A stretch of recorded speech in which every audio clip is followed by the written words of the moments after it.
ఏపీలో నకిలీ మద్యం కేసు మరోసారి హీట్ రాజేస్తోంది. మాజీ మంత్రి జోగి రమేష్ జైలు నుంచి రిలీజ్ అయిన నేపథ్యంలో అధికార విపక్షాల మధ్య మళ్లీ మాటల యుద్ధం పీక్స్కు చేరుతోంది. జైలు నుంచి విడుదలైన తరువాత జోగి రమేష్ చేసిన కమెంట్స్ మీద మంత్రి కొల్లు రవీంద్ర రివర్స్ అటాక్ చేశారు. బెయిల్ వచ్చిందని ఏది పడితే అది మాట్లాడొద్దని కొల్లు హెచ్చరించడం కాకరేపుతోంది. నకిలీ మద్యం కేసులో వైసీపీ నేత మాజీ మంత్రి జోగి రమేష్ సోదరులు 2 రోజుల క్రితం జైలు నుంచి విడుదలయ్యారు. అన్నమయ్య జిల్లా తంబళ్లపల్లి కోర్టు బెయిల్ మంజూరు చేయడంతో జోగి రమేష్, ఆయన సోదరుడు జోగి రాము జైలు నుంచి బయటకొచ్చారు. ఈ సందర్భంగా నకిలీ మద్యం కేసుకు సంబంధించి మరోసారి కీలక వ్యాఖ్యలు చేశారు. రాజకీయ కక్షతో అక్రమంగా 3 నెలలు జైల్లో పెట్టారని ఆరోపించారు. ఈ క్రమంలోనే తిరుమల వెంకన్న సాక్షిగా ప్రమాణం చేసేందుకు తాను సిద్ధమని, చంద్రబాబు సిద్ధమా అని మరోసారి సవాల్ విసరడం కాకరేపుతోంది.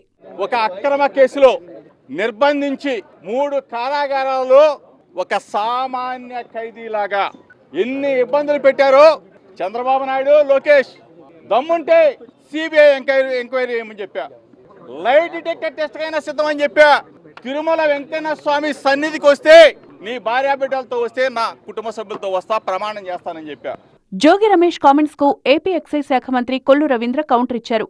బెయిల్ రాగానే జోగి రమేష్ ఇష్టారీతిన మాట్లాడుతున్నారని, ఆయన అడ్డాగానే నకిలీ మద్యం స్కామ్ జరిగిందనే విషయాన్ని మర్చిపోతున్నారని మండిపడ్డారు.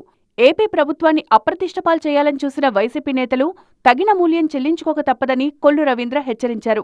జగన్మోహన్ రెడ్డి ఆడినటువంటి నాటకం జోగి రమేష్ని అడ్డం పెట్టుకుని ములకల చెరువులో అక్రమ మద్యం తయారు చేసి, అలాగే ఇబ్రహీంపట్నంలో అక్రమ మద్యాన్ని తయారు చేసి ప్రభుత్వాన్ని అంటే అబస్పాలు చేయాలని ప్రయత్నం చేశాడు. ఇవాళ బెయిల్ వచ్చిందని చెప్పి అసలు విచ్చలవిడిగా ఇవాళ అసలు సిగ్గు లజ్జ లేకుండా చేసిందే ఒక దుర్మార్గమైనటువంటి కార్యక్రమం.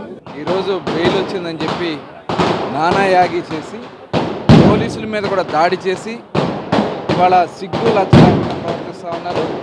ఇవాళ ప్రజలు ఎట్టి పరిస్థితుల్లో కూడా ఇలాంటివి ఉపేక్షించరు. మొత్తంగా నకిలీ మద్యం కేసు ఏపీ రాజకీయాల్లో మరోసారి మంటలు రేపుతోంది. జోగి రమేష్ కామెంట్స్ పై మంత్రి కొల్లు రవీంద్ర విరుచుకుపడ్డంతో నకిలీ మద్యం వివాదం మరింత ముదరడం ఖాయంగా కనిపిస్తోంది.